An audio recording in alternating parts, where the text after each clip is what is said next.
Hello everybody, it's a beautiful sunny day today. Dan and I have been out in the garden all morning.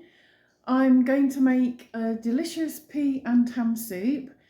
I have some dried peas that I soaked overnight, and yesterday I cooked a ham, and the stock wasn't too salty because I'd pre-soaked it to get as much of the sodium and curing salts out as possible. And Dan loves pea and ham soup, so I thought I would give it a whirl. And I hope you enjoy watching. See you again soon. Bye.